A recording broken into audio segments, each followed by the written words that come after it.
Todo.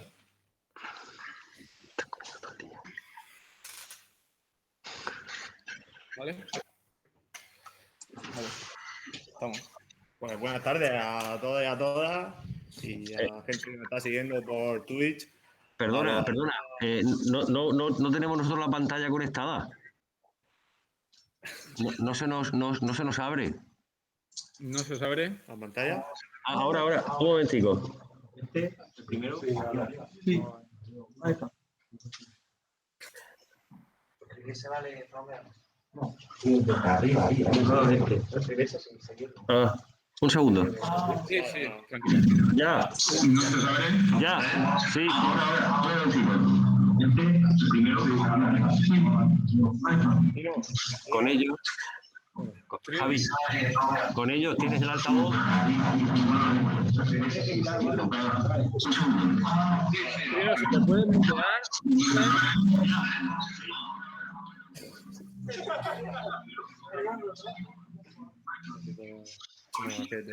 Bueno, sí. Conmigo lo quitas. Vale.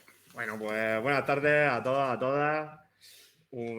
Estamos muy contentos de volver a tener aquí a los ponentes de Ecologistas de Nación, a Trino, que tiene a su clase allí en directo también retransmitiendo esta charla, a Juan Antonio Ortega Sanz y a Brígida, de nuevo, que ya tuvimos anteriormente, y bueno, que estamos súper contentos de seguir perseverando con vosotros como organización y dar esta charla hoy con vosotros y tener aquí una conversación que seguro que da lugar a muchas reflexiones importantes y que podemos aprender juntos, seguro. Y bueno, ya dejo al compañero Bueno, en la charla de hoy queremos tratar 3 temas fundamentales, sobre todo sobre la agricultura. Queremos hablar sobre el cambio de modelo que ha habido en la agricultura en la Vega Baja, de un cambio de modelo de una agricultura tradicional a una agricultura intensiva, con los problemas medioambientales que ello conlleva, sobre todo para nuestros suelos y para las aguas que discurren por aquí, ya sea en el río, en acuíferos o en el mar. ¿Y qué solución podría ser a esa agricultura intensiva que es tan perjudicial medioambientalmente? Que podría ser un cambio, una transición hacia una agricultura ecológica que se ha visto en muchas ocasiones que conlleva mucho más beneficios para el medio ambiente, sobre todo en lo referente al suelo. Ya vemos cómo la agricultura intensiva utiliza cantidades ingentes de fertilizantes, productos fitosanitarios, con lo que ello conlleva. Y bueno, también se podrá hablar más adelante en la charla si ese modelo hacia un cambio, eso es sostenible con la cantidad de demanda de productos alimentarios que hay hoy en día, o si tiene que ir ligado la transición hacia una agricultura ecológica, tiene que ir ligado a un descenso del consumo, como estamos habitualmente acostumbrados. Y también ya, aprovechando que tenemos a Trino con nosotros, también nos gustaría hablar sobre el río Segura y su escasez de agua.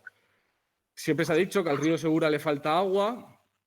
Bueno, no sé muy bien si le falta agua o lo que sobran son hectáreas de cultivo, lo que sobran son campos de golf, lo que sobran son desvíos del río Segura y lo que sobran son presas. A lo mejor si quitásemos toda esa superficie y todas esas hectáreas que riegan, con las que se riegan de agua del río Segura, a lo mejor no faltaba agua.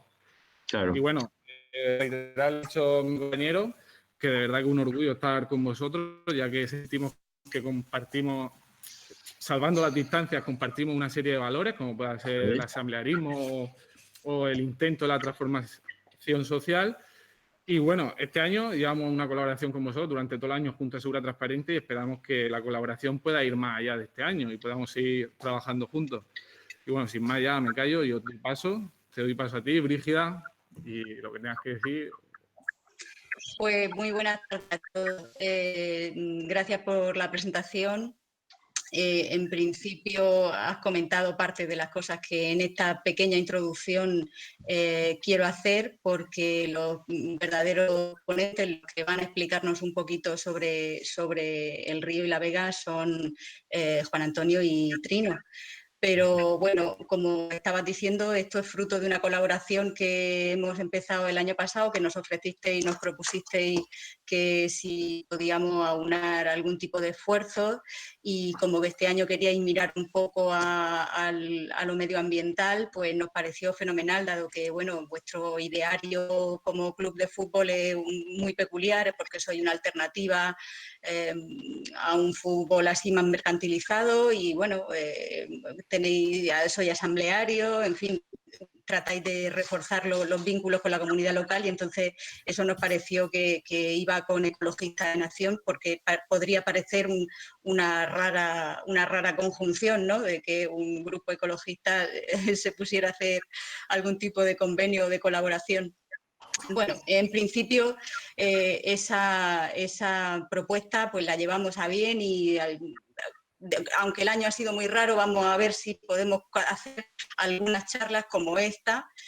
Ya hicimos la presentación de vuestra segunda equipación ecológica, que estuvo muy bien, y también quiero aprovechar, y algún voluntariado, a ver si este mes que viene nos dejan las puertas y queremos hacer un primer voluntariado, a ver si nos da un poco el aire en el Chícamo, que pillará cerca, así que para marzo ya quedáis formalmente invitados para esa actividad.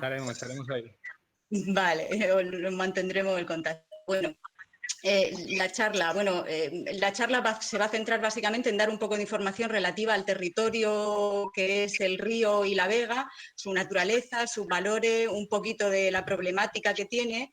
Luego, si queréis, en la ronda de preguntas, pues, a lo mejor profundizamos en alguna cosa más, pero como el problema es tan grande, hemos querido centrarnos un poco en partir desde la base. Tenemos un río, tenemos una vega, por lo tanto, una actividad principal que es la agricultura, y los problemas más directos, porque luego los indirectos, que son los cambios de uso de terreno o las actividades industriales que pueden afectar más seriamente al medio ambiente, podríamos profundizar más en una segunda charla, que ya preparando esta, pues se me ocurren varias cosas pues relativas a la lucha y al activismo medioambiental que en la zona he encontrado, no solo por lo que me haya contado Juan Antonio o Rubén Vives o el propio Trino, sino que a nivel de hemeroteca tenemos noticias por un tubo, pues eso, canteras, vertederos, pero bueno, eso para una segunda charla. Vamos a centrarnos en el río y la vega, a ser posible, ¿vale?, en esta primera charlita. Y como ya los has presentado, pero bueno, como yo lo tengo en mi, los vuelvo a presentar. Contamos con la colaboración inestimable de dos ponentes que conocen la zona. Por un lado, Juan Antonio Ortega, que es un histórico del activismo de Ecologistas en Acción, y Trino Fernández, que además de ecólogo y profesor ahí en Jacarilla, pues también es miembro de Ecologistas. Yo soy Brígida, coordinadora de proyectos de ecologistas, y bueno, en fin, pues nada, pues podemos iniciarlo. Voy a ver si compartimos la pantalla, ¿vale? Porque ahora mismo me veis la cara, ¿no? Sí. Vale, pues entonces vamos a compartir la pantalla. A ver, presentación, una ventanita, esta. Compartir. Estamos viendo, ¿verdad? Está subiéndose ahora sí. ¿Ahora lo veis? Sí. Muy bien. Bueno, pues, ¿y ahora cómo la paso yo? Ahí. Vale. Bueno, la vega baja del Segura, primero vamos a localizarnos un poco y luego ellos entran más en materia. La vega baja del río Segura es un área delimitada por el suroeste, por la región de Murcia, aunque realmente las formaciones naturales, sierras, ramblas y tal, no tienen límites como nosotros hemos puesto, entonces es compartido, y sobre todo porque el hilo conductor, el río, es lo que nos junta y lo que nos une. Pero bueno, delimitada por esas fronteras artificiales, pues sería por la región de Murcia, al este por el mar Mediterráneo, y luego tenemos por arriba la zona del Bajo Vinalopó. Este pequeño mapa son las zonas hidráulicas que delimitan las cuencas de la Confederación Hidrográfica del Segura, ¿vale? Para que os hagáis una idea. El campo de Cartagena queda por aquí un poquito representado, nosotros estamos aquí, ese es el embalse. Pero además es que la Vega Baja se divide en tres áreas que son la que nos corresponde, de la que vamos a hablar, es esta central, que es la Vega Baja, ¿vale? Y ahí hemos puesto un poquito el plano de lo que se vería. Bueno, la Vega Baja del Segura ha experimentado, bueno, profundos cambios del modelo productivo, y es sobre todo porque una vega con un río que la atraviesa, pues lógicamente propició una serie de asentamientos, de poblaciones, las tierras más altas o más cercanas a lo que son las montañas o las elevaciones de secano, y en todo lo que era más cercano al río, pues huertas típicas o huertas tradicionales de regadío. Todo esto es un poquito de evolución histórica. Comentaba el compañero al principio que hay más regadío del que podemos, pero eso es una problemática derivada precisamente de una sobreexplotación. Y bueno, porque el regadío siempre da más dinero que el secano, pues se han ido transformando muchas tierras y hemos perdido un equilibrio que antaño sí teníamos con respecto al uso de este territorio, que básicamente su riqueza es porque lo enriquecen, aporta esa riqueza el agua para riego y los sedimentos que arrastra este río, el río Segura, que compartimos entre 3 comunidades autónomas.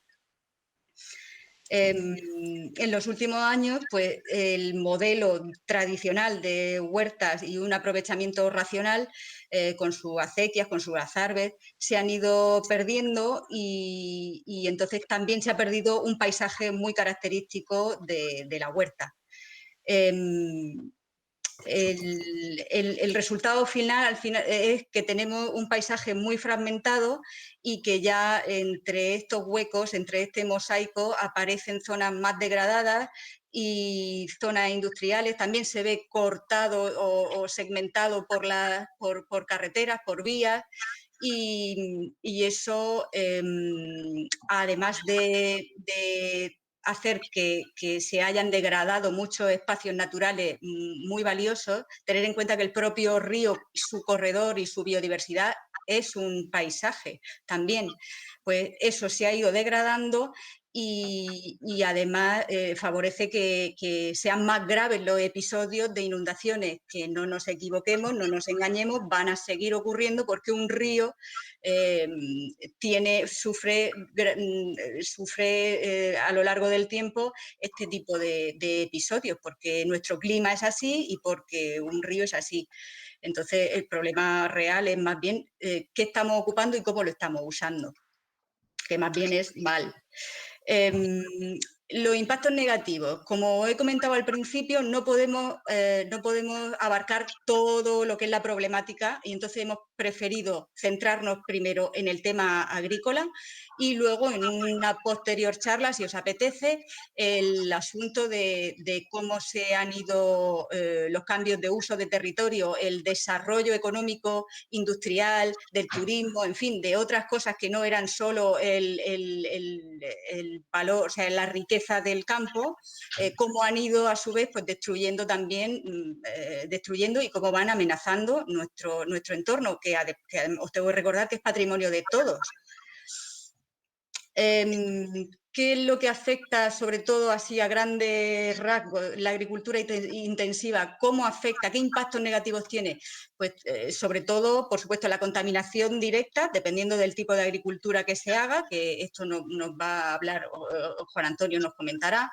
La gestión de los recursos agotables. El suelo es un recurso agotable. Una vez que lo salinizamos o que lo explotamos sobremanera, eso ya no es un recurso que nos pueda proporcionar alimento, que nos pueda proporcionar una huerta en condiciones. El agua, que bueno, eso daría también para varias charlas, por el asunto de que no es que el agua se acabe, es que hay demasiados terrenos para el agua de la que disponemos. A ver si crecemos de forma racional.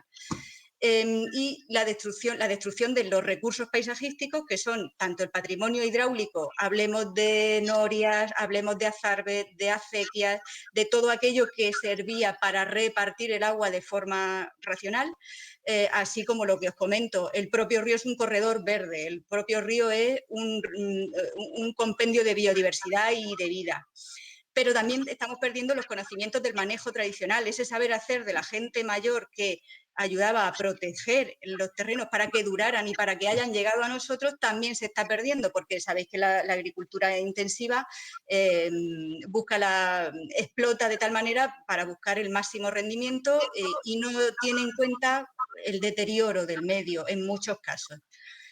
Como os decía, la segunda parte, una segunda charla que si os interesa podríamos preparar para dentro de unas cuantas semanas, sería cómo, derivado del cambio de este tipo de actividades que hacíamos, como la agricultura, que ha sido lo básico porque el río lo determinaba, cómo los cambios de uso del territorio por la industria, las nuevas industrias, y bueno, y porque no todo el mundo va a vivir del campo, es normal que tenga que haber polígonos industriales, es normal que tenga que haber explotaciones de otro tipo, como el turismo, por ejemplo. Bueno, pues esto daría para otra charla. Nos vamos a centrar en esta que tenemos en el recuadro, ¿vale?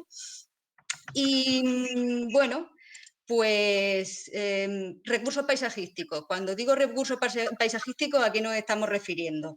Pues un recurso paisajístico es un elemento, ya sea puntual o lineal, como el río, que define, por su individualidad, define un espacio, define un territorio. Los paisajes que nos ofrecen los meandros de los ríos o una propia casa de huerta, eso es un recurso paisajístico y es un valor. Tienen un valor que puede ser visual, puede ser ecológico o puede ser cultural. Por ejemplo, en la zona que se delimita aquí más bien del municipio de Orihuela, porque aquí nos faltaría un trocito que es la parte más cerca de la Guardamar y toda la parte más de la desembocadura, tenemos como recurso paisajístico por su interés visual y sería, por ejemplo, el río Segura, por el corredor paisajístico y ecológico, la red de azarbe y acequias que os comentaba, el embalse, el palmeral. Por su interés ecológico, todas las sierras y lagunas o los llanos y salinas del sur de Alicante, que se conforman la Sierra de Callosa, la de Orihuela, y por el interés cultural y patrimonial, todos aquellos que están en el catálogo de bienes y espacios protegidos. Pues ya os digo, desde una noria hasta el molino, no me acuerdo ahora mismo cómo se llama, pero bueno, molino. O por ejemplo, pues no sé, pues los cultivos tradicionales como el esparto, y eso también es un recurso paisajístico y es un valor. Y por último, ¿qué es lo que podemos nosotros hacer para conservar eso que hemos llamado recursos paisajísticos, esos valores paisajísticos? Pues así, en términos generales, deberíamos procurar mantener los caudales ecológicos del río. El caudal ecológico es la cantidad de agua mínima que tiene que funcionar para que se mantengan tanto la vegetación como los animales que hay allí, como los terrenos de la vega, los terrenos que hay al lado pegados al cauce son la vega. Bueno, pues esos caudales ecológicos deben ser unos mínimos y están calculados, están calibrados.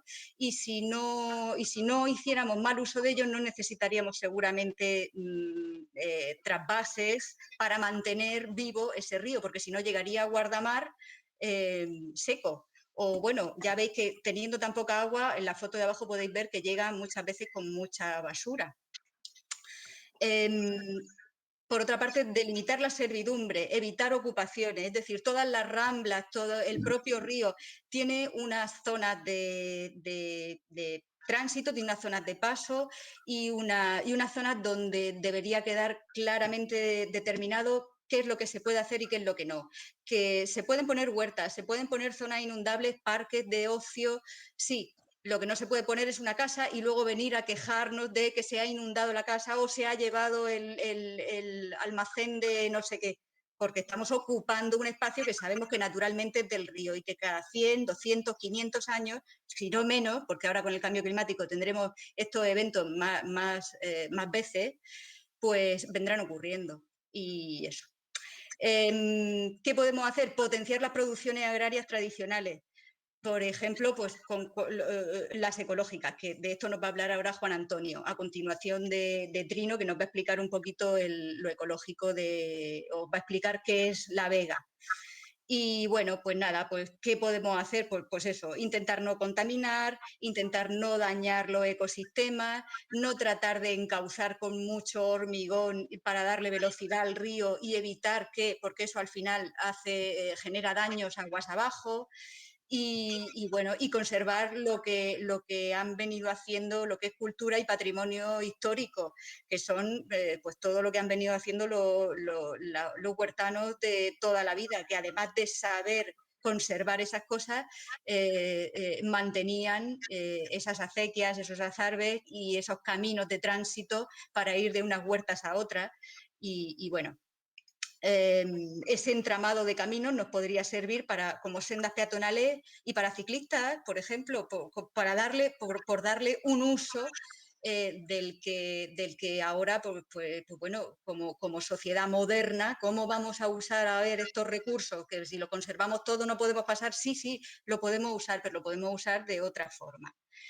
Y bueno, pues en principio hasta aquí esta pequeña presentación de dónde estamos hablando, de qué son los problemas generales y bueno, y a continuación dejo de compartir esta pantalla y le cedo la palabra al compañero Trino Fernández que continuará con la presentación. Bueno, voy a ver si la coloco primero. ¿Me oís, verdad? Sí. Vale. Sí, Vamos a ver.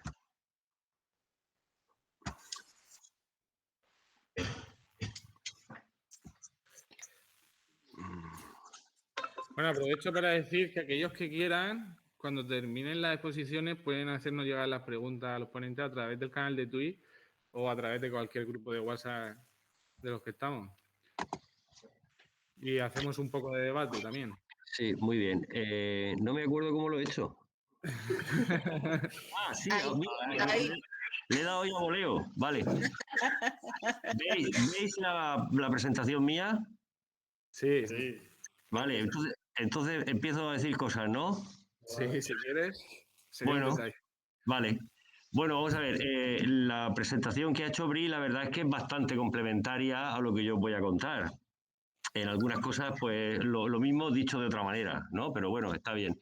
Yo he centrado el ratico que voy a hablar con vosotros en comentaros un poco el origen de la huerta, de la vega, un poco la evolución que ha tenido a lo largo de los miles, millones de años y un poco la situación en la que nos encontramos como consecuencia del aprovechamiento del tipo de uso que la agricultura que tenemos ha hecho del espacio que es el Bajo Segura, ¿no?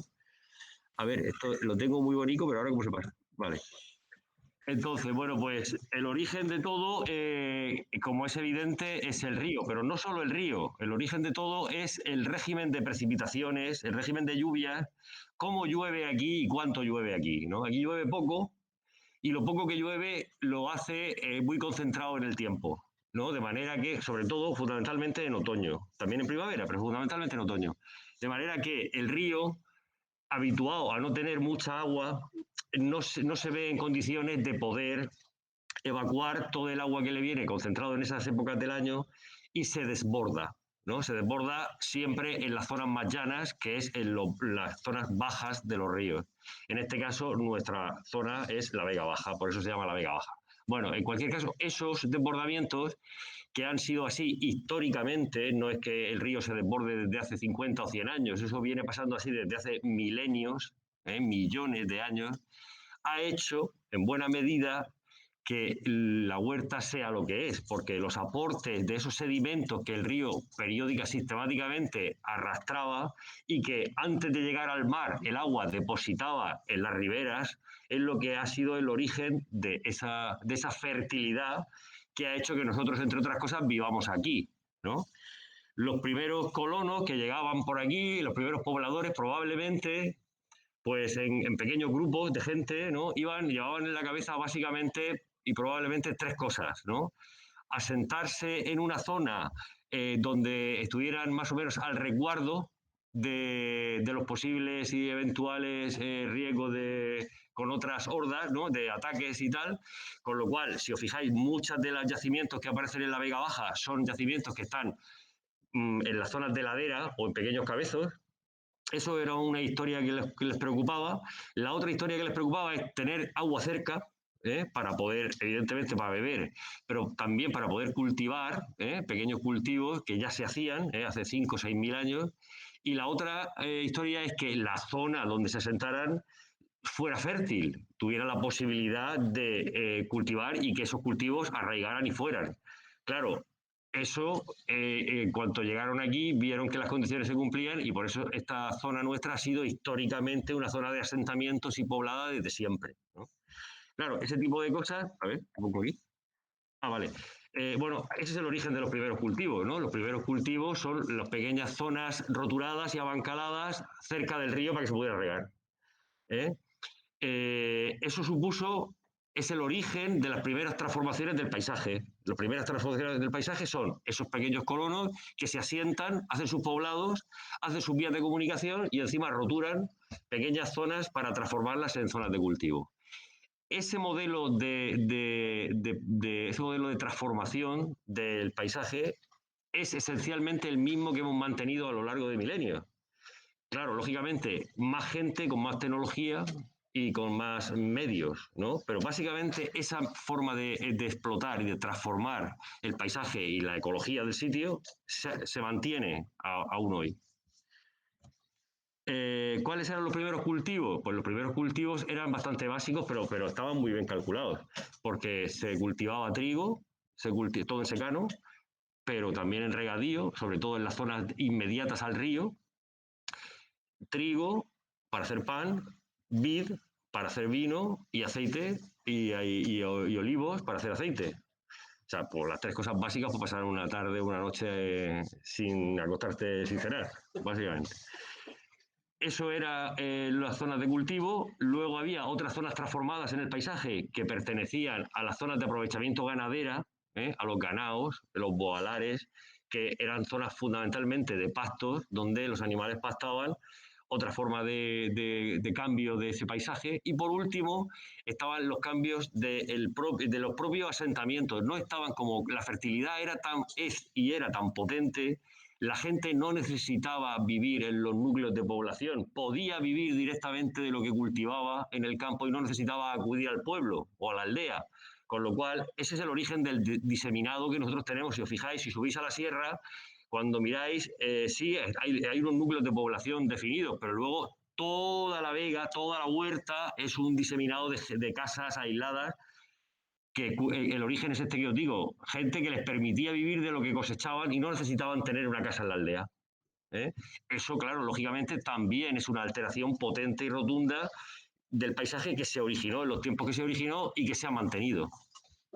Claro, este tipo de explotación del entorno pues ha traído como consecuencia una serie de problemas ambientales generales. Bueno, yo estoy dando una pincelada. Con cada diapositiva de estas podríamos hacer una charla. Entre los problemas que yo he resaltado aquí, pero que hay muchos más, pues en primer lugar, de una manera evidente, está la pérdida de biodiversidad. Es decir, todo lo transformado, todos los ecosistemas naturales de bosques, de matorrales, de herbazales naturales que fueron roturados, perdían, evidentemente, la biodiversidad, en primer lugar, vegetal, que era lo que había, que se retiraba para poner los cultivos. Pero luego también perdía la biodiversidad asociada, la biodiversidad natural, los bichos, los invertebrados, los mamíferos, los reptiles, lo que viviera allí también desaparecía. Vale, había una transformación, en realidad no era siempre una pérdida absoluta, porque claro, luego había una incorporación, no solo de las especies cultivadas que ponía el hombre allí, o que pone el hombre en el espacio, sino también de las especies asociadas que vienen con esos cultivos. Por ejemplo, pensar en todas las plantas ruderales y las plantas arbenses, las que hay en las orillas de la carretera, en los márgenes de los caminos.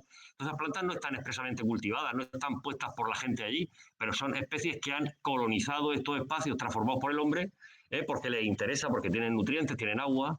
Esa biodiversidad no estaba y se sumó. Y luego otras especies de especies de fauna también, que en los ecosistemas, digamos, sin transformar, no existían y que como consecuencia de la transformación de estos espacios en espacios agrícolas entraron a formar parte. Pues podéis pensar en los gorriones, en las ratas, en los conejos, ¿vale? Pero el cómputo general entre la biodiversidad que se perdió o que se ha ido perdiendo y la que se ganó, ese es negativo. Es decir, que hay un problema ambiental porque se ha perdido biodiversidad. Y ahora veréis cómo, dependiendo del tipo de explotación agrícola que se haga, esa pérdida de biodiversidad es más o menos acusada. Otro problema grande fueron, claro, las inundaciones. Pasamos de asentarnos en la huerta, de asentarnos en la Vega Baja, porque era rica en sedimentos y fértil, a tener un problema con el origen de esa fertilidad. Si los asentamientos no hubieran sido en la propia vega y hubiéramos calculado que esos desbordamientos del río nos interesaba mantenerlos porque eran lo que mantenían la fertilidad en el suelo, no hubiéramos puesto la casa o el pueblo pegado al río y no tendríamos los problemas que tenemos. Claro, al no tener en cuenta ese tipo de cosas y poner los poblados cuanto más cerca del río mejor, pues se convirtieron con el paso del tiempo y con el crecimiento de la gente, de las sociedades y de los pueblos, se convirtieron en un verdadero problema. Ahora las inundaciones, bueno, no son un problema, son una tragedia. Son una tragedia porque arrasan con pueblos, arrasan con cultivos, arrasan con animales, arrasan con personas. Bien, hemos transformado, digamos, una ventaja o uno de los motivos por los cuales hicieron que nos asentáramos donde vivimos en un verdadero inconveniente, ¿no? Pero no es un inconveniente, digamos, intrínseco a la propia ecología del espacio, es un inconveniente por nuestra conducta, básicamente. Bueno, otros problemas que, digamos, ya vamos a dar un brinco grande y nos plantamos en el siglo XX. ¿Cuáles son los grandes problemas derivados de este tipo de explotación, digamos, sistemática e intensiva del espacio? Pues, en primer lugar, la sobreexplotación de los recursos hídricos, del agua. Hemos puesto en cultivo muchas más superficies de la que el río Segura puede regar. Entonces, no es que nuestra zona, que lo es, sea una zona que no llueve mucho. Bien, no llueve mucho, pues deberíamos de tener los cultivos adecuados a la lluvia que tenemos. El río Segura tiene en torno, cada año hidrológico, tiene en torno a 1000 hectómetros cúbicos de agua de río que va por encima. Luego lo del subsuelo, que son en torno a 200, y ahora, recientemente, desde los años 70, lo que traemos del trasvase, que es una media del trasvase del Tajo, que es una media de 350. Bueno, pues nosotros no tenemos superficie agrícola para regar eso. Tenemos superficie agrícola, o sea, no tenemos superficie agrícola que se adapte a esos volúmenes de agua. Necesitamos el doble, pero porque hemos plantado más de lo que se debería. Cada año hidrológico, que empieza el 1 de septiembre, comienza con un déficit. Hace una década era de 500 hectómetros cúbicos, ahora probablemente sea de más. Bien, eso es un problema, no solo es un problema para nosotros que explotamos los recursos y que necesitamos cultivar y que necesitamos las cosechas para que nos las paguen y todas esas cosas, hay un problema ambiental. Es decir, el río está intervenido absolutamente porque para regular esos cauces hizo falta, y para evitar las inundaciones hizo falta regularlo. El río Segura tiene 19 presas, el río, no sé si el que más, pero probablemente el primero o el segundo más intervenido de Europa. Más intervenido quiere decir que tiene más infraestructuras a lo largo del recorrido, tiene 350 kilómetros y tiene 19 presas. Entonces, cada gota de agua que corre por el río no va de manera natural y de manera tal, sino que está regulada y se deja correr en función de las necesidades. Vale. Entonces, eso es un problema, pero ya os digo, no solo es un problema de índole económica humana, es un problema de índole ecológica del propio río. El propio río pasa gran parte del tiempo seco y luego el agua está totalmente intervenida, está totalmente regulada, está donde quiere el ser humano que esté, en los embalses o en la acequia en su momento, etcétera, etcétera. Claro, hemos dejado la dinámica ecológica del río ha estallado, no existe, ¿no? Por lo menos en el Bajo Segura y en la parte media del Segura no existe ninguna ecología en el río. Si a eso le sumamos que lo canalizamos en su momento, que lo hicimos tipo canal, para que el agua fuera más rápida y evacuara más volúmenes y no tuviéramos las inundaciones, el resultado de eso es que tenemos una sequía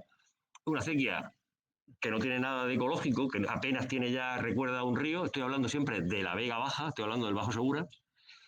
Y eso es un problema muy grave. A eso le podéis sumar el tema de la contaminación. O sea, no solo no tenemos recursos, no solo está sobreexplotado, sino que encima hemos estado histórica y tradicionalmente echando todo lo que nos sobraba en el río. No solo nosotros, los ciudadanos de La Vega, que echamos todo lo que nos sobra desde residuos sólidos hasta animales muertos, sino que luego está la propia contaminación procedente de los cultivos. Todos los cultivos se le echa fitosanitarios, insecticidas, herbicidas, fungicidas que caen al suelo, se lisivian con el agua, se arrastran y con el agua de drenaje llegan al río. Pero es que luego el propio diseminado de las casas en la huerta, que no tiene sistema de alcantarillado, al final terminan vertiendo todos los residuos de agua que tienen, los terminan vertiendo también en el río. Y si a eso le sumáis el tema de la contaminación industrial, o sea, empresas que hasta hace relativamente poco tiempo no tenían, aunque tenían obligación por ley, no tenían depuradoras para depurar sus residuos y los residuos iban directamente al río. Tipo conserveras, como las conserveras de Molina, o tipo de productos de curtidos de piel, etcétera. Bueno, pues esos con diferencia son los dos hoy, han sido y son con diferencia los dos grandes problemas ambientales que tiene nuestra Vega, derivados los dos del sistema de explotación que tiene el río. Esa contaminación no creáis que solo afecta de manera ecológica, es decir, a los peces que se mueren y a las ranas que se pueden morir, o a los bichos que de manera indirecta tienen que ver con el agua. Nos afecta directamente a nosotros. Alguna vez, bueno, lo he comentado aquí en clase y os lo comento a los que estáis por ahí, que, en fin, se riega con agua contaminada y ese agua la chupan las raíces de las plantas que luego terminamos comiéndonos. No digo más. Bien, entonces, tuvimos una agricultura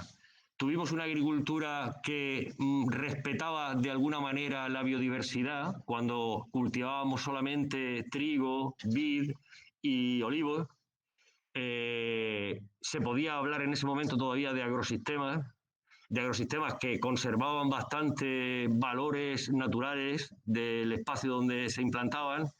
Transformamos esos agrosistemas en algo menos sostenible y menos ecológico, como eran los cultivos que hemos conocido a lo largo del siglo XX y en buena medida todavía tenemos, que son los cítricos. Y en el último escalón, ahora estamos empezando a transformar nuestro espacio y nuestra Vega en algo todavía más insostenible y todavía más antiecológico, como son los cultivos intensivos industriales, donde ya no hay, digamos, una huerta como conocemos.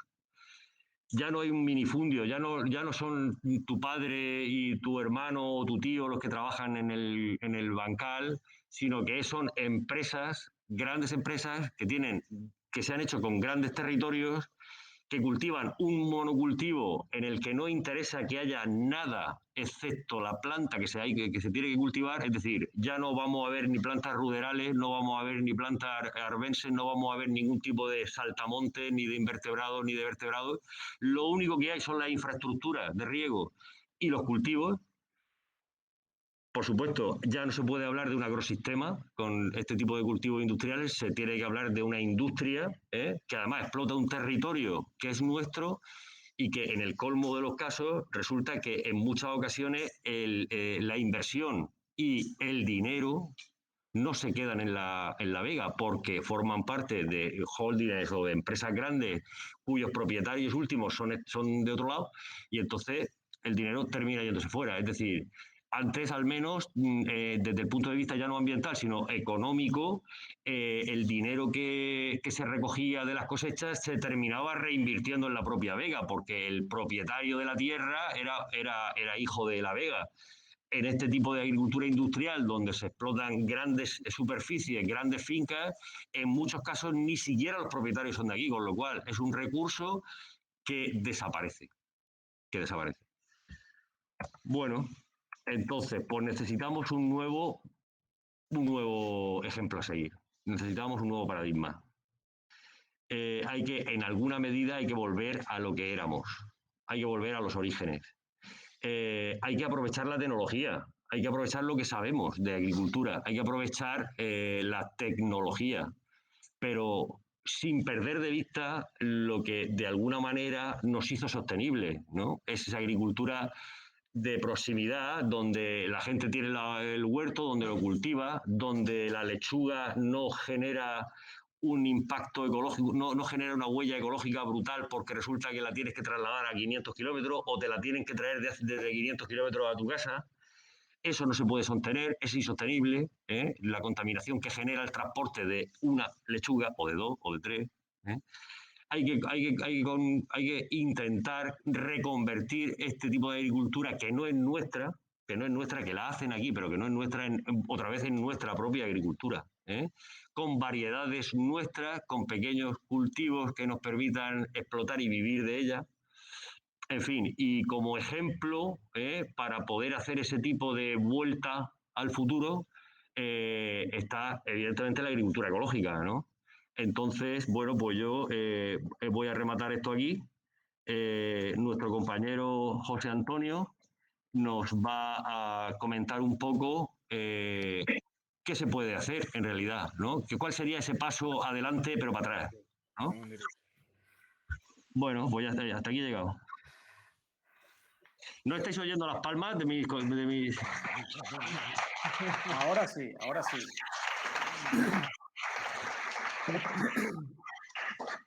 Trino, si puedes quitar la presentación. Claro.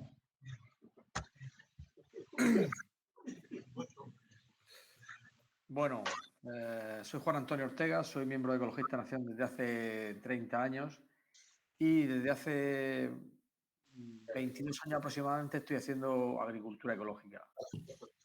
Bueno, mi familia fue siempre agricultora, mi padre fue agricultor y soy de Santomera, un pueblo agrícola que limitamos con la Vega Baja. Prácticamente formamos parte de la Vega Baja o de los límites, ya que nuestra agricultura es muy común y muy parecida a la que se ejerce allí. Compartimos... ¿Se oye bien? Sí, se oye bien.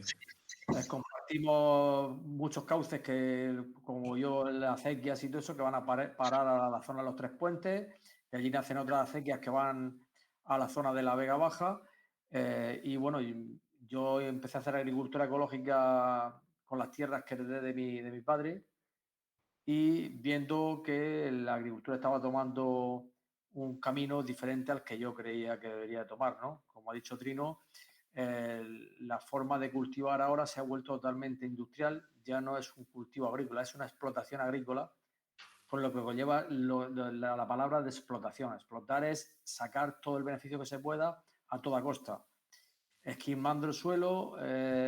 Ahora mismo al agricultor de agricultura de explotación le da igual que haya inundaciones, porque los aportes que hace al suelo le da igual que sea un suelo totalmente yermo, que le mete nitratos, se le mete fosfatos, se le mete sustancias químicas para que el suelo genere el alimento de la planta. O sea, que le da igual la fertilidad prácticamente del suelo.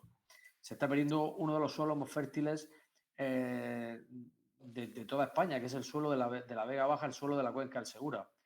La Vega del Segura es una de las vegas tradicionales españolas y necesita una ley como la ley en la Vega de Valencia del río Júcar, que han creado una ley para proteger el suelo fértil de la Vega del Júcar. Pues ahora mismo en la actualidad debería de haber una ley que protegiera el suelo fértil de la Vega del Segura, de toda la Vega del Segura. Desde el Cieza prácticamente hasta Guardamar, debería haber una ley que protegiera este suelo fértil.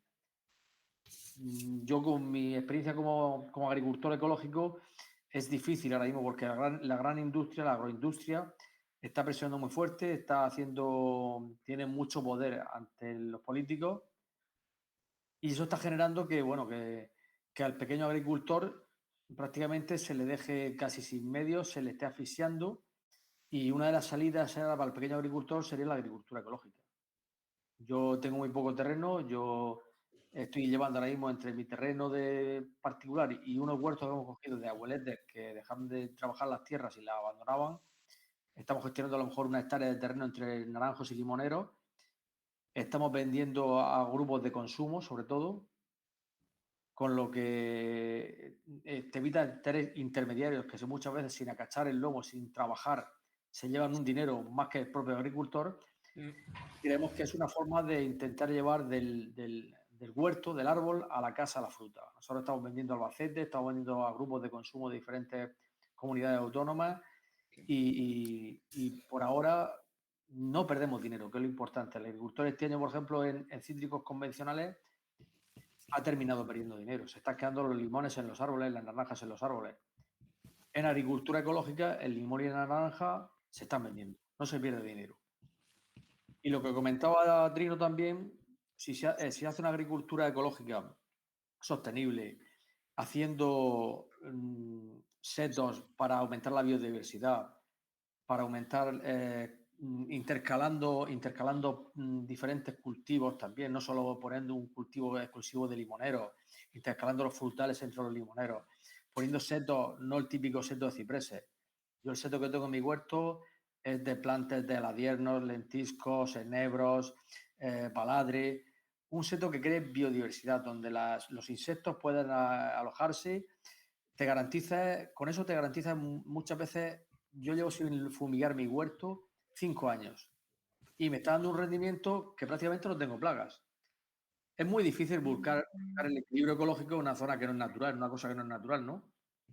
Pero bueno, lo intentamos por lo menos. El agricultor ecológico, como yo, que creo que no es por el interés de ganar dinero y de forrarme como la agroindustria, tiene que ir a velar incluso por la protección del suelo, por el mantenimiento de cultivos tradicionales, de especies tradicionales de limonero, de naranjo, que se están perdiendo porque son menos rentables que otras.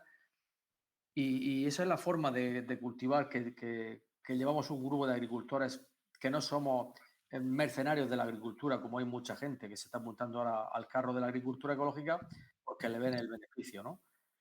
Nosotros, por ejemplo, ahora con la DANA que tuvimos en el 2019, el sistema de producción ecológica tradicional que se está haciendo ahora es eliminar todos los bancales tradicionales y hacer cultivos en pendiente.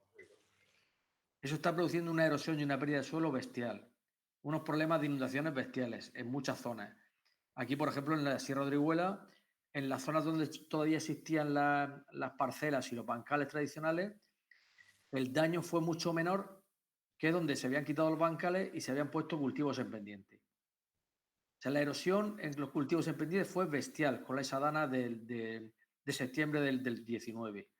Y en cambio, en los bancales, donde existían los bancales, se produjo erosión, hubieron daños en los bancales, pero no fue tan desmesurado como en los otros bancales. Aparte, el no retener esa agua que se retira en esos bancales lo que hace es agravar el daño que se produce en la vega de abajo. Y creemos que esta forma de hacer agricultura no es sostenible. Vamos por muy mal camino porque estamos perdiendo suelo.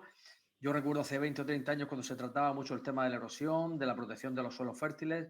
Ahora con este tipo de agricultura que se está haciendo en todos sitios, porque se está generalizando, el optimizar la mano de obra y mecanizarlo todo, está yendo a eliminar los bancales, a hacer cultivos sin ningún tipo de retención de lluvias torrenciales o de ningún tipo de lluvia, que bajo mi punto de vista como agricultor de muchos años y como ecologista, pienso que es una auténtica aberración. Creo y demuestro y se puede demostrar con números que la agricultura ecológica de forma tradicional y de forma respetuosa es rentable. Eso es lo que quería. Hay números hechos. Tengo un amigo que es ingeniero agrónomo y una familia se puede mantener con 30, 40 taullas de cítricos en ecológico. Podría llevar un sueldo a una casa todos los años y tener una calidad de vida aceptable. Con una finca no estamos hablando de ninguna exageración, estamos hablando de unas 3, 4 hectáreas de terreno cultivado en ecológico. ¿Qué pasa? Que la sociedad, pues la avaricia, el querer más, todos vamos roturando y generando más terreno, como decía Trino, año a año se roturan nuevas parcelas, se transforman en regadíos, aun estando prohibidos nuevas parcelas, y eso va en detrimento de los regadíos tradicionales. Porque cada vez tenemos menos agua en las huertas, porque los derivan a esas zonas de regadío nuevos que pagan muy bien el agua, y los regadíos tradicionales de toda la cuenca del Segura pues tienen unos derechos adquiridos de agua históricos y se paga por las mondas y alguna elevación de agua, pero el coste es mínimo. Pero bueno, yo sigo pensando que es posible hacer una agricultura ecológica y sostenible, que la huerta del Segura, tanto en la Vega Baja, en la Vega Media y en la Vega Alta, es un lugar idóneo para hacer ese tipo de agricultura porque tenemos unos suelos magníficos. Si somos capaces a no contaminar el agua, a utilizar fertilizantes naturales con bajos niveles de nitrato o nitrato orgánico, que no dejen ese residuo que se deja en las aguas y contaminamos los acuíferos, podría ser sostenible y hacerlo durante muchos años. Y no sé, hay muchas cosas de las que hablar, porque este mundo de agricultura es, por todos los últimos años, yo llevo 22 años dado de alta como agricultor ecológico, y cuando empecé a finales de los 90, había que hacer muchas cosas de forma casi artesanal, porque ninguna multinacional apostaba por la agricultura ecológica. Muy poca gente apostaba por la agricultura ecológica. En la actualidad ha cambiado totalmente el torno. Ya todas las multinacionales de los productos fitoquímicos tienen su línea de productos ecológicos. Ahora es muy fácil hacer agricultura ecológica en comparación con hace 22, 23 años. Es mucho más fácil. El control de las plagas, y te venden insectos auxiliares para controlar las plagas. O sea, el tema del control de los cítricos de plagas como el piojo, la araña roja y todo eso, se puede controlar fácilmente poniendo bolsitas con insectos. O sea, la agricultura ecológica tiene mucho presente y mucho más futuro. Y yo creo, bajo mi punto de vista, que debemos todos apostar por ella. Pues al respecto, o sea, yo la agricultura ecológica, como ya has dicho, una familia con 20, 30 tahuías podría abastecerse durante un año con los rendimientos de ese huerto. Pero claro, yo tengo una duda. El coste económico que tiene la agricultura ecológica es mucho más caro que el que tiene una relación de... Una familia con 20, 30 tahuías podría abastecerse durante un año con los rendimientos de en relación de... Espera, ese huerto. Pero claro, tengo una duda. El coste económico que tiene la agricultura ecológica es mucho más caro. Vale, ahora he silenciado a Trino. Claro, quería saber el coste de la agricultura ecológica respecto a la agricultura intensiva, si por eso te decide hacer agricultura intensiva respecto a la ecológica. Después también la salida comercial que tiene la agricultura ecológica. No sé si a día de hoy cualquier persona puede permitirse hacer agricultura ecológica y darle una salida comercial. Y después lo que comentaba al principio, la capacidad de satisfacer la demanda actual con tal cantidad con el consumo tan elevado que tenemos a día de hoy, que en un mundo idílico con el que la agricultura fuese totalmente ecológica, seríamos capaces de satisfacer esas necesidades alimenticias. Bueno, se va demostrando, ahora mismo ya te he comentado, llevo 22 años haciendo agricultura ecológica y los costes se han ido abaratando, se han ido equilibrando. Ahora mismo el conseguir un abono ecológico, un producto para tratar una plaga de forma ecológica, está prácticamente casi equilibrado en los costes. La diferencia no es mucha. Y el rendimiento de un huerto ecológico, pues no está muy cerca el ecológico del convencional. Estará muy, muy cerca. Antiguamente mucha gente comenta que el rendimiento es mucho menor. Pero el precio de venta te puedo decir que puede ser incluso más del doble del precio de venta en algunos momentos. En otros puede ser un 30 o un 40% superior. Pero yo, por ejemplo, te puedo comentar que este verano pasado el limón rodejo que corté en mi árbol lo vendía a 1,55 el kilo. O sea, es un precio bastante alto, ¿no? Y te puedo decir que controlando con insectos e intentando buscar un equilibrio, se consigue disminuir la cantidad de productos químicos que tienes que echar. Porque muchas veces en la fumigación es tú matas insectos malos, pero también matas los insectos beneficiosos que te controlan otras plagas. Te puedo comentar un tema, por ejemplo, todos nos acordamos y hemos visto el minador de los cítricos, los que vivimos por la huerta y todo eso. El minador de los cítricos llegó en un momento, es una plaga que vino de fuera y se empezó a fumigar a lo bestia para el minado de los cítricos, con productos químicos súper potentes, sistémicos, y de pronto apareció una plaga que desde los años 70 estaba controlada de forma ecológica. En los años 70 hubo una plaga muy importante de mosca blanca, que dejaba en la parte de abajo de las hojas del limonero de los cítricos una melaza, Y esa plaga, pues en los años 70 estuvo fumigándose con DDT, con un montón de productos, y la única forma de controlarla fue con un insecto que devoraba la mosca blanca, los huevos de la mosca blanca. Es el Cales no, Kaki creo que se llama o algo así. Pues había llegado a un equilibrio entre la mosca blanca y el Cales. ¿Qué pasó? Llega el eliminador de los cítricos y se empieza a fumigar lo bestia para el eliminador de los cítricos. El insecticida que se utiliza para matar el eliminador de los cítricos mata al Cales, pero no mata a la mosca blanca. Con lo que tenemos otra vez plaga de mosca blanca. Tenemos que volver a fumigar para la mosca blanca. Es una pescadilla que se muerde la cola. Cuanto más química utilizamos, más necesitamos utilizar. Tenemos que intentar, por medios lo más naturales posibles, como son los insectos depredadores, solucionar el problema de las plagas. Porque yo lo hemos controlado nosotros así, los huertos, y mucha gente lo está viendo que es realidad. Y las empresas que venden insectos cada vez están vendiendo más. Igual que se poliniza el tomate con abejorros. O sea, la utilización de insectos auxiliares está llevando a mejorar el rendimiento, a mejorar la calidad de los productos, a mejorar la salubridad, que son más sanos, porque no tienen tanta química, y está demostrado. Y en cuanto al tema de la salida, yo te puedo decir que hace 20 y tantos años cuando empecé yo, no había casi empresas comercializadoras. Ahora, en la actualidad, la cooperativa limonada de Santomera ha hecho una nave súper grande de línea ecológica. Y ahí te buscan, o sea, te llaman por teléfono para comprarte los productos ecológicos todos los años. Lo que pasa es que, te digo, nosotros como somos un pequeños productores, lo que hacemos es vender directamente a familias, a grupos de consumo. Nosotros ahí en Albacete hay un grupo de consumo, se juntan 20 familias, nos piden, este fin de semana pasado nos pidieron 400 kilos de naranja, lo pusimos en caja, lo llevamos a la empresa de transporte y se le llevó directamente desde el árbol a la casa, sin pasar por ningún tipo de manipulación. Eso garantiza pues, que el producto va a ser más fresco, que no ha llevado ningún tipo de manipulación. También tiene menos huella ecológica, no tener que pasar por una cinta, por un almacén, por ninguna cámara. Intentamos reducir también eso, la huella ecológica. Hacer que recibir un producto de mayor calidad al tener prácticamente que está recién cortado. Y también te evitas que hayan intermediarios por el medio que se están poniendo la bota a costa de tu trabajo, ¿no?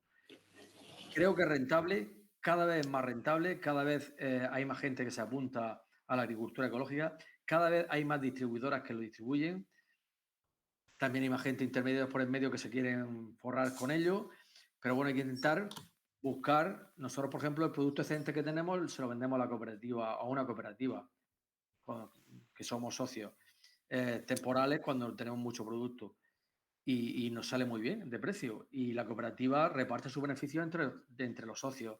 Entonces creemos que es una forma de intentar gestionar el producto ecológico, que ya he comentado que la producción no es mucho menor que la convencional. O se podría hacer agricultura ecológica para mantener a la población mundial, pues yo creo que se está demostrando que sí.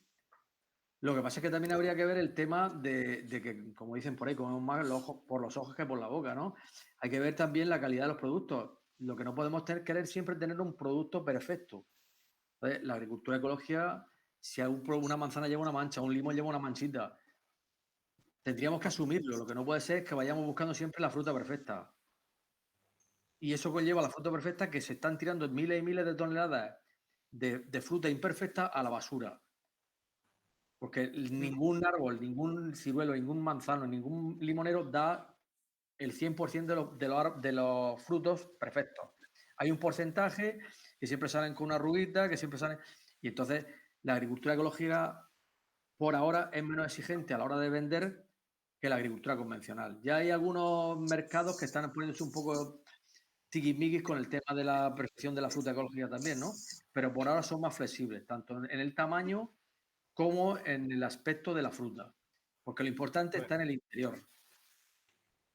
Respecto a eso también nos preguntan a través de Twitter, que tanto tú como Trino nos podréis contestar, y es si en nuestros terrenos, concretamente en la Vega Baja y al final del cauce del río Segura, con la legislación actual y con la calidad del agua que nos llega, es posible cultivar ecológicamente. No sé si el agua ya viene contaminada y por mucho que nosotros intentemos cultivar ecológicamente, no lo vamos a conseguir. O sea, sería posible, ya te digo, al final del cauce del río Segura, cultivar en ecológico. Trino, estás desactivado. No, José Antonio, yo creo que, vamos, es para ti. Hombre, yo no conozco exactamente, bueno, tengo amigos en la zona de Catral y por ahí, y sé que la calidad de las aguas, conforme va avanzando hacia abajo, va disminuyendo, se va salinizando mucho y va arrastrando muchos nitratos y restos de productos químicos. Y yo sé que la calidad de las aguas, cuanto río abajo más va bajando, va perdiendo calidad. Creo que hay zonas donde la calidad del agua no permitiría, por los residuos que se generan en el producto final, que es el fruto, a no ser que se le hiciera alguna osmosis, se hiciera algún filtrado, utilizarla para agricultura ecológica. No tengo datos exactamente porque no he analizado el agua, pero tengo conocimientos de amigos de la zona de Catral que las aguas están en unos límites un poco en el límite de la utilización para agricultura ecológica. Supongo que Trino también tendrá información sobre el tema.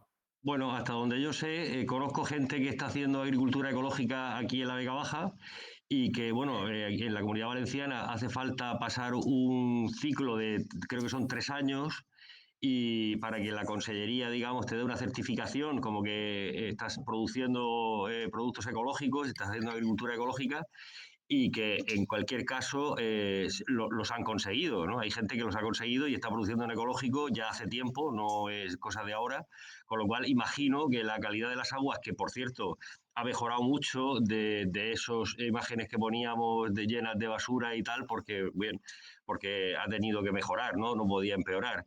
Entonces, bueno, la calidad parece ser que sí que permite que por lo menos te certifiquen, que ya es bastante, creo yo, que te certifiquen los productos como de agricultura ecológica. O sea que en principio sí. Me alegro porque es una buena señal porque habilita a mucha gente a poder hacerlo, porque hay mucha gente interesada, sobre todo aquí en la huerta de Santomera, cuando cayó pegó la explosión, el boom del ladrillo que cayó por el 2007-2008, hubo mucha gente que retomó la actividad agrícola. Claro. Y Murcia y esta Vega está sufriendo mucho el tema de la pandemia esta que estamos pasando, pero al tener una agricultura potente, sea macro o mini, como nosotros lo estamos haciendo, tanto aquí en Santomera, la cooperativa del Limonar es una cooperativa muy potente y con bastantes socios y está sacando desde una línea convencional y una línea ecológica. Y gracias a eso creemos que no la estamos pasando tan mal económicamente como en otras regiones. Y me alegra saber que las aguas de la Vega Baja han mejorado mucho, porque creo que es una buena fórmula y creo que yo que también, porque si hacemos agricultura ecológica, cuantas más hectáreas haga de agricultura ecológica, los residuos que generan es los lixiviados o la filtración, porque en la huerta, como todos sabemos, el agua se vuelve a regar. O sea, el cultivo de la huerta tradicional, tanto que se habla del goteo, que se aprovecha muy bien el agua, el cultivo que se generó y la forma de regar y trabajar en la agricultura aquí en la huerta de Murcia, o en la huerta del Segura. La huerta del Segura se riega el agua por las acequias, se filtra y se drena por los escorredores y llega a los meranchos, se bombea otra vez hacia arriba, se vuelve a regar, vuelve a drenarse y vuelve otra vez al merancho. O sea, es un ciclo que el agua, desde que sale de la contraparada, cuando llega a guardamar, se puede haber regado con el mismo agua 10 o 15 o 20 veces. O sea, se aprovecha el agua mucho más que a lo mejor otros sistemas de regadío mucho más modernos. Simplemente que si esos cultivos que estamos regando los utilizamos, son de agricultura ecológica, con menos cantidad de nitratos, con ningún pesticida, el agua que se drene y vuelva a los cauces será un agua apta para ser utilizada otra vez en agricultura ecológica. O sea, que creemos que es una solución y garantizar que se puede utilizar muchas más veces de forma saludable y sana para todos. Sí, sin duda se preserva mucho más el recurso suelo y el recurso agua con estos sistemas, eso está claro. Yo quería haceros una pregunta a los tres sobre el impacto social que tiene la agroindustria. Durante esta semana se han producido varias noticias sobre redes de explotación en el campo, de auténticas salvajadas, de 12 horas a 15 euros, jornaleros que no tienen ni derechos y además están explotados. Que aparte de la explotación de la tierra, también existe una explotación de la fuerza del trabajo, de los trabajadores.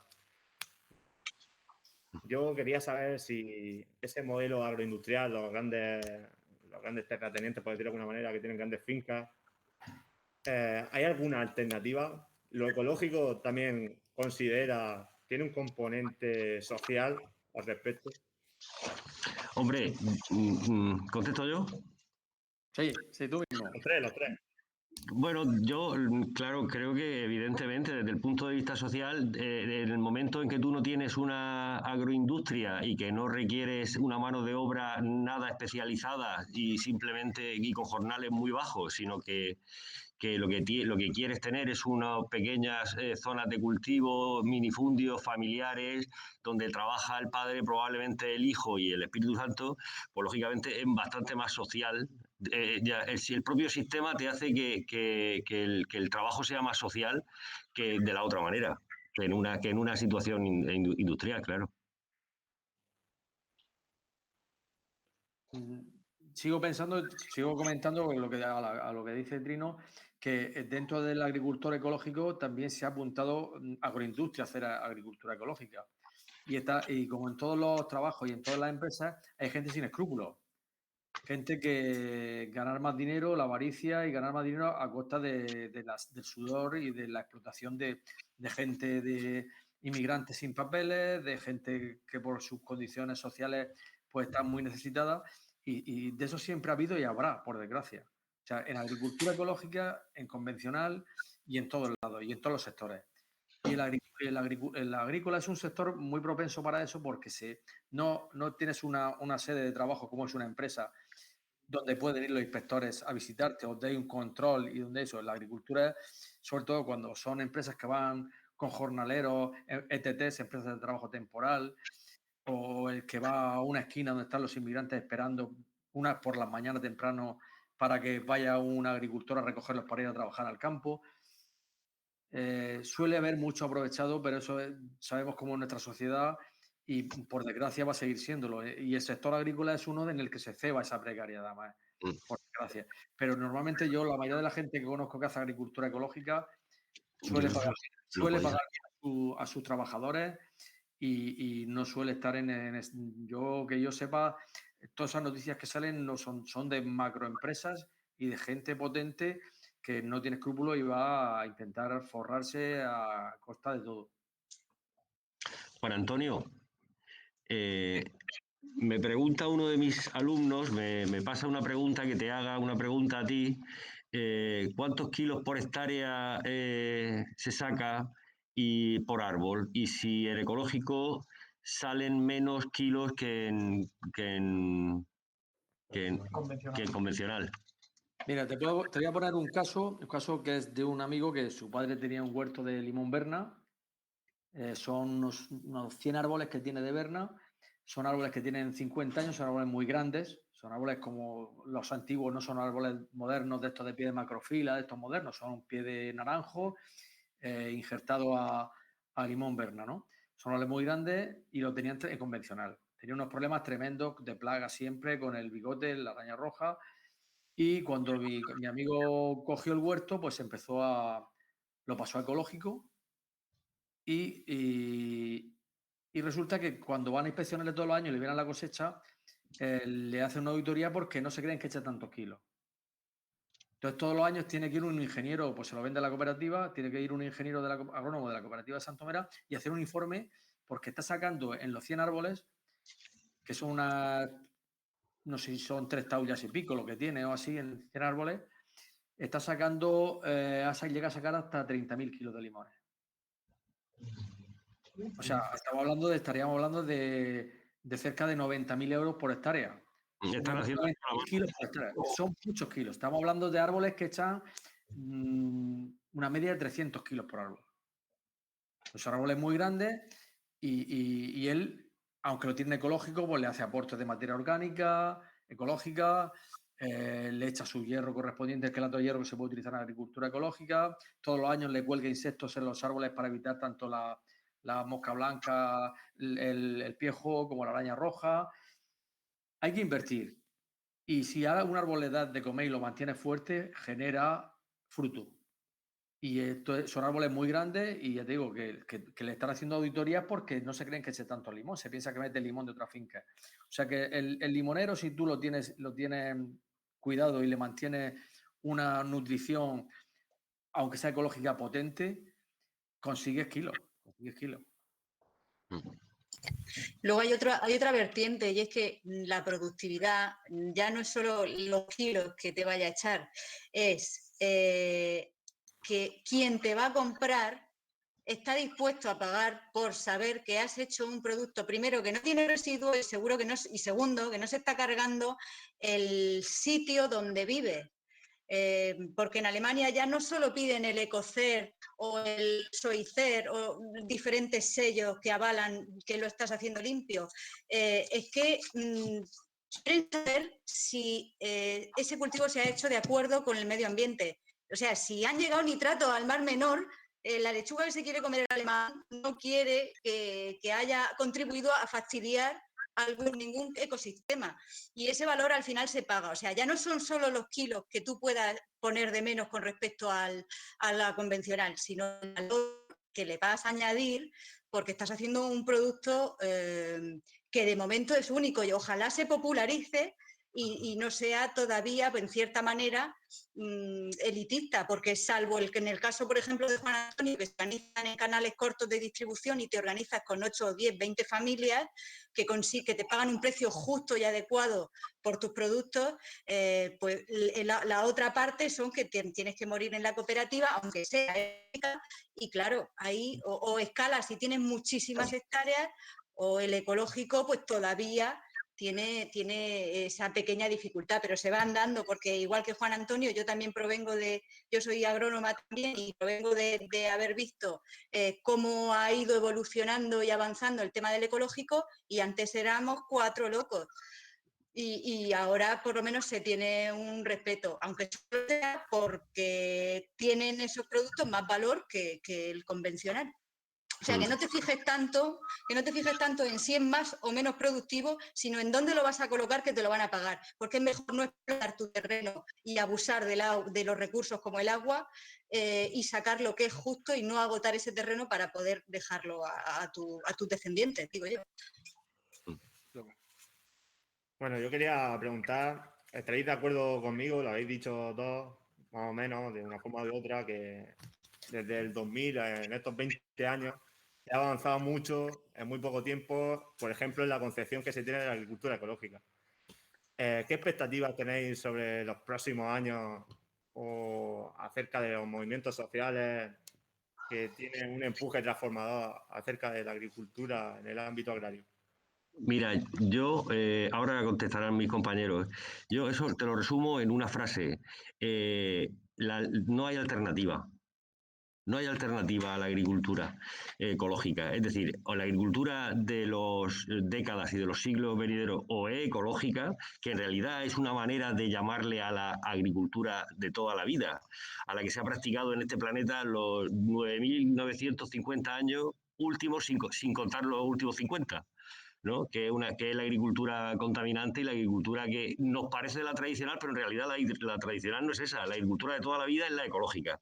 Bueno, o mantenemos o hacemos un paréntesis con estos 50 o 60 años de explotación indiscriminada y de echarle veneno al campo y seguimos con la agricultura de toda la vida, que ahora llamamos ecológica porque tiene unas nuevas tecnologías y conocemos una serie de cosas que antes no conocíamos, pero que ya os digo, insisto, es muy parecida a la anterior, o no tendremos agricultura. O sea, no hay otra alternativa. Bueno, eso es lo que creo yo. Bueno, yo también quería analizar un poco el tema de la agricultura ecológica que conserva el suelo, ¿no? Estamos hablando de los suelos fértiles. Ahora mismo hay países como Arabia Saudita que están comprando suelos fértiles en países de África. O sea, gente que tiene muchos petróleos, tiene mucha pasta y está comprando suelos fértiles. Fondos de inversión que están comprando suelos fértiles en África y en otros países porque el que tenga esos suelos fértiles para cultivar en un futuro se garantiza una cosa muy importante, es la alimentación, ¿no? Tener suelos fértiles, esos suelos fértiles es una forma de garantizar, es un potencial. Esos fondos de inversión están invirtiendo grandes capitales invirtiendo en suelos fértiles de países. O sea, cuando están haciendo eso esta gente que tiene una visión de futuro tremenda, es porque saben que el suelo fértil es un valor. Y aquí lo estamos esquilmando, lo estamos metiendo ahora, el AVE se metió por el medio de la huerta, en la autovía del Reguerón está destrozando la huerta de Murcia también, ahora tenemos aquí en Santomera también la autovía del Bancal que también quiere destrozar una zona de las zonas vírgenes de la huerta, aquí en la zona de la Vega, esta última antes de llegar a la Orihuela, bastante bien conservada. Entonces, son aberraciones de infraestructuras que no vertebran el territorio, no vertebran nada, quieren machacar Tenemos la cantidad de autopistas más grandes de kilómetros por habitante más grande de Europa. Y siguen queriendo metros y kilómetros de autopistas. Y por zonas que tienen un valor histórico y ambiental y agrícola histórica. Entonces, creo que se nos está yendo la pinza a la gente. Y con el tiempo, cuando empezó la pandemia, decía la gente, esto nos va a hacer cambiar de actitud y nos va a hacer mejores. Lo dudo yo que nos va a hacer mejores, que nos está haciendo mejor la pandemia. Pero yo creo que la agricultura se está demostrando que la agricultura ecológica tiene mucho más futuro que la agricultura convencional. Y estoy con Trino que con el tiempo va a ir aumentando mucho más la agricultura agricultora que la convencional, o la industrial, la intensiva. Va a morir por el ansia esa que tiene de abarcar y de explotar, que él solo quiere explotar el territorio. Bueno, si os parece, para ir acabando, planteamos un par de cuestiones más. A ti, Brígida, como coordinadora de proyectos de Ecologistas en Acción. Ecologistas, una asociación ecologista, pero que también tiene un fuerte movimiento social, no solo en lo técnico, sino también en la calle y en el empuje. Si crees que para todos estos cambios que estamos planteando deben ir acompañados de un empuje social, de un movimiento que venga, que salga a la calle, que, ya te digo, que promueva este tipo de prácticas, porque si no, igual estamos muy solos y con muy poca fuerza a la hora de plantear estos cambios, porque no son solo de actitudes de las personas, sino que también son legislativos. Si conseguimos tener un movimiento de empuje de trabajo, conseguiremos que estas cosas, que el cambio sea cuanto antes. Claro, nuestra función es, aparte de quejarnos y meternos con el personal que lo hace mal y meterlos en fiscalía, es también la de sensibilizar. En realidad el motor de cambio es la gente y este tipo de charlas, de hecho yo venía a deciros, a ver, si lo primero que tenéis que hacer es apuntaros a ecologistas, ya sea a los voluntariados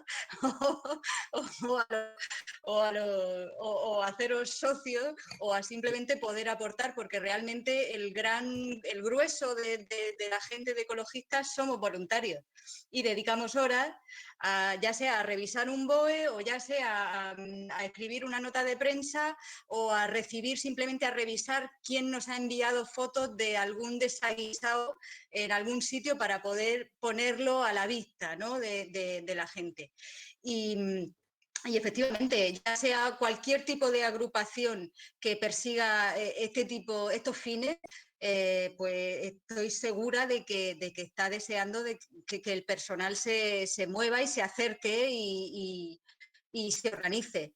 Nosotros podemos, pues eso, conducir y sacar a la vista los problemas, pero el empuje real es la gente. El empuje real es gente pues, como Juan Antonio, que practica una revolución que parece pequeña, pero es que está efectuando esa revolución, que es demostrar. Es como Trino, que está enseñando que hay otras formas de hacer las cosas a su alumno y despierta ciertos intereses que posiblemente no estarían ahí si no fuera porque él se lo dijera. Y tanto que estamos, digamos, en las trincheras y detrás, pero bueno, aportando y bueno, sí, el movimiento social es importante y ahora más que nunca. Antes ha planteado una cuestión que a lo mejor ha pasado un poco desapercibida, pero que a mí también me preocupa, bueno, a muchísima gente, también a los cultural la huerta y que se está perdiendo.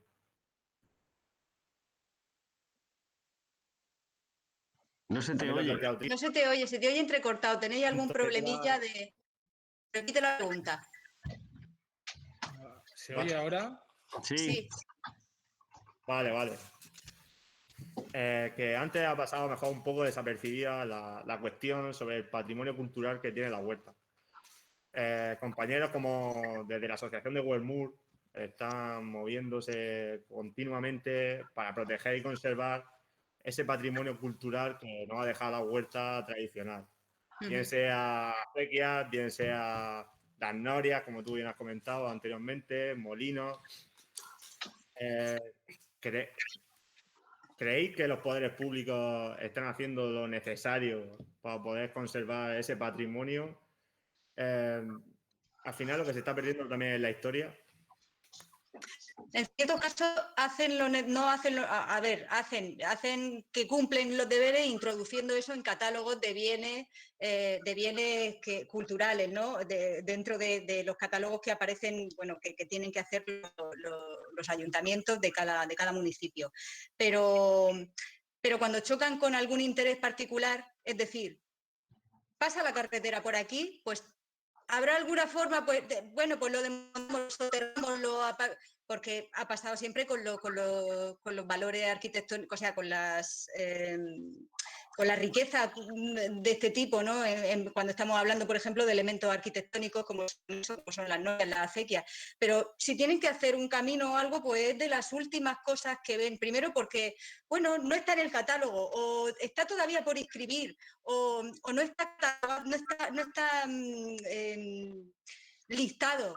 Entonces, claro, si no hay de base un buen listado de esos recursos, de esos valores que tenemos, entonces, por ejemplo, Huermur está haciendo una gran labor en ese sentido, porque pone de relieve eso que no debemos perder. Pero ya te digo, no creo que las instituciones estén haciendo lo debido, porque muchas veces dejan pasar el tiempo, prescriben las cosas o simplemente enfrentando una necesidad privada, pues soslayan un poco la importancia de preservar ese bien. Yo creo que nunca se ha considerado la huerta un patrimonio. O sea, para el huertano, esto del patrimonio, que es cierto y es así, es un valor que empieza a tenerse en cuenta y a reivindicarse hace unos cuantos años, o a lo mejor una década y media o dos, como mucho. Entonces, claro, las administraciones al final siempre van a remolque de lo que los ciudadanos le dicen, pero le dicen muy insistentemente, ¿no? Entonces, es evidente que la huerta ha perdido una cantidad de valores brutal porque no se ha considerado la huerta nada relevante. La gente ha hecho lo que le ha dado la gana, ha quitado el árbol centenario que le daba sombra a su abuelo donde descansaba y estaba el botijo, y no ha pestañeado, y ha tapado las acequias que ha hecho falta y ha hecho cualquier cosa o ha dejado los residuos de cualquier fitosanitario en el bancal durante años porque, en fin, porque eso es lo que ha visto hacer y era lo que todo el mundo hacía.